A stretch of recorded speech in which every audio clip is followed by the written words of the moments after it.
افتكرني يا جبل الملح يا عم، انت جاي تزور النبي. لو محدش شايفني كنت لميت الحمام ده كله في كيس وجري. تخيل كده ان والدك ربنا يحفظه يا رب ادالك حديقه باسمك. هي دي. الجو ساقع جدا جدا جدا. السلام عليكم وهلا والله ومرحبتين ومرحبا، ازيكم عاملين ايه؟ اليوم بتاع دمياط كان له يوم لايت كده وخفيف، ما فيهوش تفاصيل كتير، بس والله انبسطت في دمياط. راس البر حلوه قوي. المهم احنا النهارده في محافظه جديده وهي محافظه بورسعيد، المدينه الباسله، يعني العدوان الثلاثي، يعني حرب اكتوبر، يعني قناه السويس، يعني المدينه اللي قال فيها اديب انجليزي. لو انت رحال وبتسافر كتير وحبيت تقابل واحد قابلته قبل كده في مكان ما، فكل اللي عليك ان انت تقعد في مكانين بس في العالم كله وتستناه، واكيد هيجي في يوم، هما لندن وبورسعيد. هنبدا كده بحاجه لايت كده في بورسعيد، وهي مقابر الشهداء، هي اللي ورايا دي.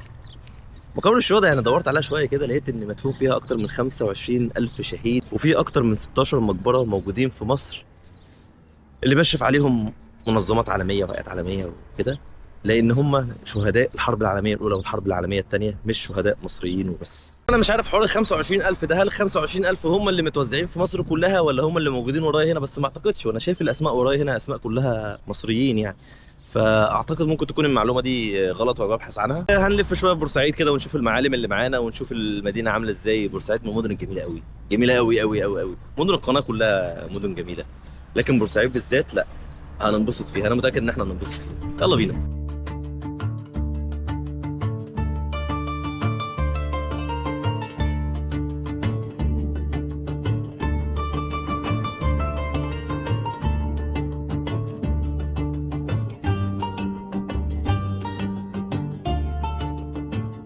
نصب التذكاري للشهداء اللي امر ببناء الرئيس جمال عبد الناصر تخليدا لذكرى الشهداء اللي توفوا في العدوان الثلاثي على مصر. ولكن الحقيقه المنظر الاحلى بكتير يعني هو شويه الحمام اللي موجودين قدام النصب التذكاري ده. تشتري كيس ب 10 جنيه وتقعد تاكل الحمام لحد الصبح وتلاقي الحمام بيطير حواليك. انا شامم ريحه خلطه الرز من دلوقتي. لو محدش شايفني كنت لميت الحمام ده كله في كيس وجريت. يلا معلش معلش. انت حرفيا البلد من حلاوتها انت كل ما بتمشي خطوه بتلاقي حاجه جديده. اللي ورايا ده جامع التوفيق. ايام ما كانوا بيحفروا قناه السويس كان العمال محتاجين مسجد ان هم يصلوا فيه، فاتأمر ان يتبنى المسجد ده للعمال اللي بيحفروا قناه السويس، لان كان بيتم استفاده العماله من الخارج، مش من الخارج يعني من خارج مدينه بورسعيد، عشان تحفر قناه السويس. طبعا كان عليه قصه وحكايه واتقفل وبعد كده اتجدد وكلام كتير كده، ولكن مش هنتكلم في الموضوع دوت لان لقيت فيه تفاصيل كتير قوي وكلام مش اغلبه موثوق، فما حبيتش ان انا اتكلم فيه، بس كان لازم اصوره لكم وتشوفوه.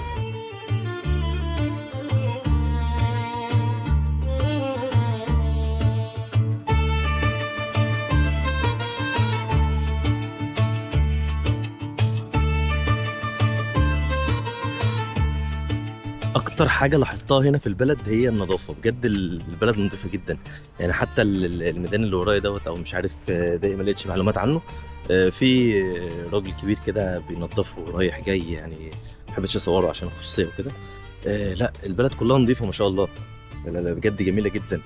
بتمشي ما فيش ورق في الشارع، يعني صناديق القمامه موجوده في كل حته، عزكم الله يعني. حتى الشجر متنظم ومعمول جميل، والقعدات حلوه ومجانيه. كل الاعداد دي كده مجانيه، محدش بيكلمك ويقول لك ادفع فلوس، ولا مثلا تلاقي حد بيبيع حاجه بتاع.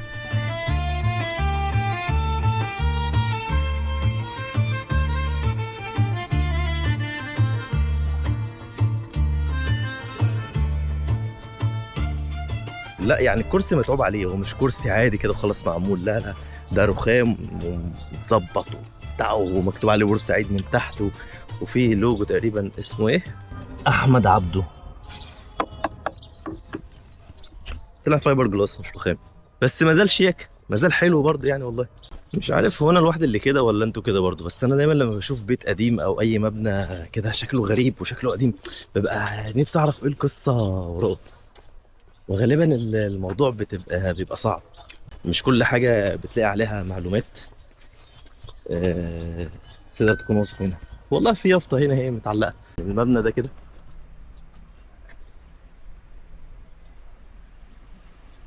شفته من بعيد وحسيت ان وراه حكايه، اللي هو انت وراك حكايه، ايه الحكايه اللي وراك؟ مكتوب هنا عاد اللواء السيد اللواء محمد سامي سفير ايطاليا جوفاني ميليلو أعاد تخصيص هذا الدار للعاملين الإيطاليين في جمهورية مصر العربية سنة 1987. المبنى دوت طلع كان متخصص للعمال الإيطاليين اللي كانوا في مصر سنة 87، تم تخصيصه ولكنه هو مهجور دلوقتي. يعني هموت وادخل جواه، نفسي ادخل اشوف فيه جوه، شكله جميل قوي. ليه الحاجات دي مهدرة كده ومتسابة؟ لو كانت عمل متحف. الواحد لما كان بيسافر بره بيشوف حاجات عمرها 10 سنين وقاعدين يحتفلوا بيها، يقول لك الاثار بتاعتنا لقيناها مش عارف اكتشفناها فين. 10 اشياء، لا مش 10 سنين، ليه يا عم 50 سنه. 50 سنه يا نهار ابيض. ده انا شويه وهكمل ال 50. نزلت الستوري بتاعت الحمام على الواتس ان انا عايز احشي واكله، فواحد بيقول لي ده رمز للسلام ما ينفعش يتحشي. طب ما انا يا جماعه، ما انا لو كلته دخل بطني انا هنام واعيش في سلام برضه، ليه يعني؟ نزلت اصور بيوت الخشب دي. انا المفروض كنت رايح حديقه فريال، فلفت انتباهي يعني بيوت الخشب دي ان هي قديمه وبتاع، قلت لما انزل اصورها. فببص كده على اخر الشارع لقيت حديقه فريال. يا جدعان والله بورسعيد جميله محدش يتوه فيها. يعني كنا بنقول له اسكندريه الناس ما ينفعش حد يتوه فيها، اي شارع بيطلعك على البحر، لا بورسعيد كلها اوضه وصاله، ما ينفعش يتوه في بورسعيد. حديقه فريال دي بقى ايه قصتها؟ الملك فاروق في حفل افتتاح قناه السويس اهدى الحديقه دي لبنته وسماها حديقه فريال على اسم بنته. فانت تخيل كده ان والدك ربنا يحفظه يا رب ادالك حديقه باسمك، حديقه محمد ابراهيم. والله لا مش حدش هيعرف يكلمني. فالحديقه ديت هي اللي شهدت على حفل افتتاح قناه السويس، وطبعا كان حفل اسطوري جدا جدا جدا. حضروا امراء وناس وزعماء وناس كتير من بره مصر، يعني كان الموضوع كبير. فهي من احسن الاماكن اللي ممكن تاخد فيها شويه صور مش هتقدر تكررها هنا في بورسعيد. هسيبكم مع الحديقه والصور بتاعتها، اقعد اصور شويه. يلا بينا شغل اغاني.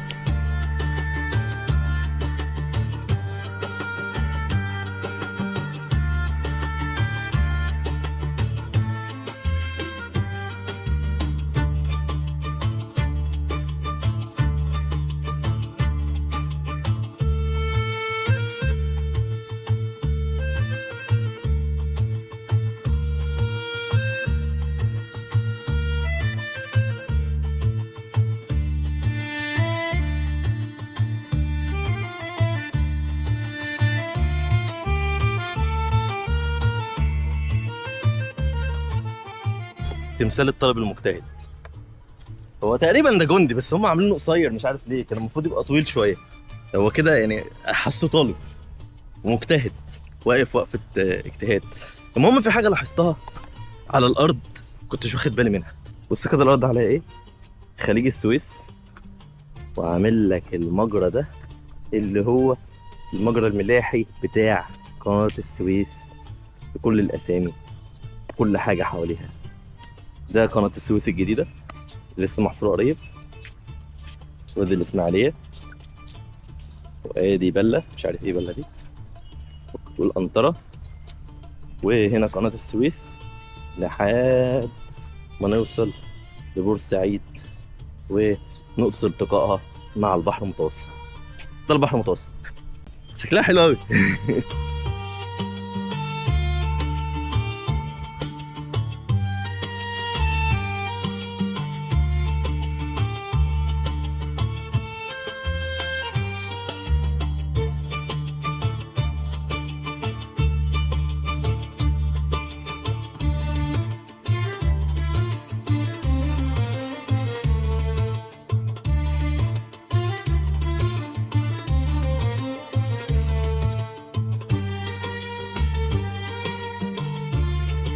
خدنا المعدية ووصلنا قارة آسيا.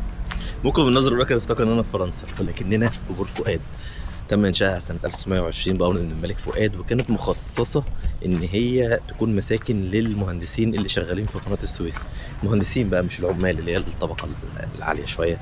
عشان كده تلاقي البيوت هنا كلها معمولة على الطراز الفرنسي، وحاجة كده في منتهى الجمال. تتمشى في الشوارع كده بس أنت ماشي مبسوط. شوارع حلوة، بس هو حاليا أغلب البيوت فيها صيانة، ولكن ما زالت تحف معمارية برضه. بيوت على طراز قديم وحلو قوي. السكوتر او تسافر بوسيله مواصلات عموما، ان انت بتروح اماكن ما كنتش تتخيل ان انت ممكن تروح. يعني تسالني ايه اللي جابك هنا، اقول لك ما اعرفش، بس انا لقيت مكتوب على الخريطه محميه طيور الفلامينكو. ايه اللي جاب الطيور دي هنا انا بقى مش عارف يعني ايه قاعده بتعمل ايه جوه. بصوا كده، المفروض اللي واقفين هناك اللي جوه دول طيور فلامنكو، كل دول، ودي المفروض محميه طبيعيه. قاعدين بيعملوا ايه جوه مش عارف، عايز ادخل لهم بس مش عارف ممكن ندخل لهم ازاي. بس انا شايف طريق، لا بس ده مش محدش يمشي عليه. المهم اني مشيت مشوار بتاع 5 كيلو ولا حاجه، تلت ساعه مثلا او ربع ساعه عشان اجي بس اشوف المنظر ده. والله لذيذ. ليه الرحلات اللي بتيجي بور فؤاد ما بتجيش هنا والموضوع يتظبط اكتر؟ يلا الارض بتزحلق، الموضوع يتظبط اكتر من كده ويبقى ليه طريق ممهد ان احنا ندخل نتفرج على الطيور دي ونتصور معاها. والله حلوه. لا بور فؤاد جميله. في حد عطلان هناك بالموتوسيكل ومعاه مراته تقريبا، لما نروح نشوفه شكله عطلان بنزين. والطريق هنا اصلا شكله مقطوع، اصلا مفيش حركه ولا في حد رايح جاي كتير. يلا بينا. الجو ساقع جدا جدا جدا، تلج، جبال تلج، ولكن في الحقيقه دي مش جبال تلج، دي جبال ملح. نفسي ادوقه بس صايم.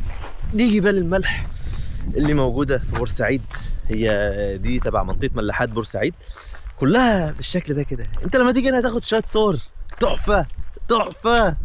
نفسي اكل الملح ده، مش عارف، بس هو تقريبا الملح ده مش بيتاكل، ده اللي بيستخدموه عشان يرشوه في المطارات وعلى الرصيفه، وبيتصدر بره مصر عموما عشان الملح بيمنع تكون الجليد، فبيرشوه على المطارات عشان ما يتكونش جليد فما ما يزحلقش الطيارات. الطياره طالعه ما تزحلقش.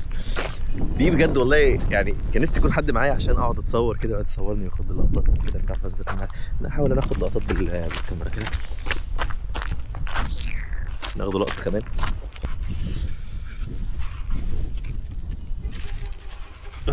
ناخد لقطه كمان.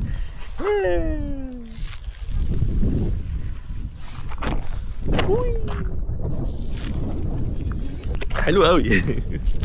المنظر بجد جميل تحفه. هطلع فوق اي جبل كده واجيب لكم منظر من فوق برضو تشوفوه.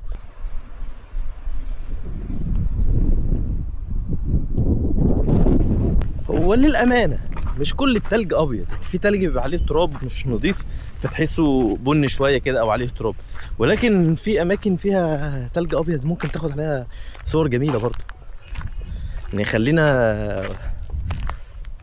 يعني خلينا حياديين، بس المكان حلو. تذكرته تدخل ب5 جنيه. يمكن دي التذكره الوحيده اللي دفعتها هنا في بورسعيد، 5 جنيه عشان اخش جبل الملح. جميله. ملح هو عامل بلورات، عامل بلورة ملح. عايز اجيب واحده اوريكم شكلها، مش عارف، كل ما امسك واحده بتتكسر. شكلها حلو قوي. انت في الصيف او في المناسبات او يوم الجمعه عموما بتلاقي المكان ده يعني ما بتعرفش تحط رجلك، ما بتعرفش تاخد صوره اصلا تبقى لوحدك فيها. دي حاجات معلقينها ناس والله. تعالي كده ناخد واحده عشوائيه قد كده. وسام وفاطمه، رينادو، ريماس، تتكرر دايما. مش عارف، اتمنى ان هم يشوفوا الكلام ده. اللهم دوم وبارك الصحبه. ماشي. ايه تاني؟ افتكرني يا جبل الملح. يا عم انت جاي تزور النبي، افتكرني يا جبل الملح دي. ماشي شغال. يا رب احمد يتجوز حبيبه. دي اكيد حبيبه اللي كاتباها، مش احمد، اكيد حبيبه اللي كاتباها. 18 مايو اول يوم اتكلمت مع شريكة عمري نور. النهارده 21/10/2015. البومية ماشي. والله شوية رسائل من المحبين حلوة قوي. شكلها جميل. يلا بقى نتحرك نروح ونلحق نجهز السمك والاكل بتاع الفطار، عشان انا هنسى زي امبارح ومش هعرف اكل اكل كويس. بعد يوم متعب وطويل الواحد يستحق ان هو يروق على نفسه بجد. لازم شويه دلع. فانت في بورسعيد اكله سمك حلوه. السمك هنا رخيص، ارخص مكان ممكن تاكل فيه سمك في بورسعيد والاسماعيليه ومدن القناه عموما. حتى في اسكندريه عندنا السمك برضو يعتبر معقول مقارنه بالقاهره والمحافظات وجه قبل كلها. بص كده يا باشا، بص وسم الله. دي شاكوريا، دي مش جمبري او شيكالي. عندنا في اسكندريه بيقولوا عليها شاكوريا، هنا بيقولوا عليها شيكالي. الكيلو مش عارف ب 110 او 80 في الرينج دوت. دي بلطي عادي خالص، الكيلو ب 90 80. رز الطاجن ده طاجن سي فود ب 120 جنيه. البربون دولت ربع كيلو تقريبا ب 60 تقريبا. فانت بتتكلم في اكله سمك رايقه تاكلها لحد ما تتنفخ وتجيب اخرك بحوالي 400 جنيه، اللي هو يعني مش هنقوله غاليه ومش هنقوله رخيصه، لا في المتوسط، فمعقوله جدا وحلوه جدا جدا جدا. الاكله ديت مثلا لو في اسكندريه في مطعم شيك هتخش لها في، لا هتعدي رقم محترم. لكن هنا عشان احنا في سوق السمك جبنا السمك وودينا الواحد يسويه، فكانت التكلفه بسيطه يعني. هاكل عشان ميت من الجوع ونيجي بقى نشوف هنعمل ايه بقى اليوم. كانت اكله تقيله الصراحه. اليوم خلص بالنسبه لي، بالنسبه لكم برضه، بس هو ما خلصش بالنسبه لي قوي، لان بيبقى بعد الفطار الجزء الاصعب في اليوم وفي الرحله كلها، اللي بيبقى صعب قوي الصراحه. الفيديو دوت لازم ينزل بكره، فالمفروض المونتاج بتاعه يخلص النهارده، ودي حاجه انا ما كنتش بعملها خالص الصراحه. انا عندي فيديوهات بقى لها 6 شهور لسه محتاج، والله 6 شهور عندي فيديوهات من السنه اللي فاتت لسه محتاج يتعمل لها مونتاج. فلكن السلسله ديت بتنزل يوم بيوم، فالوقت دايما بيبقى بعد الفطار دوت باكل وبتقل، فبضطر ان انا اشرب قهوتين، بقعد في اي كافيه عشان اعمل مونتاج للفيديوهات. يعني قعدت في الكافيه ده لقيته لذيذ صراحه، فشربت قهوتين، فهخلص مونتاج وارفع الفيديو وانام عشان بكره نبدا يوم جديد ويخلص بينا الفيديو في المرحله دي. تصبحوا على خير.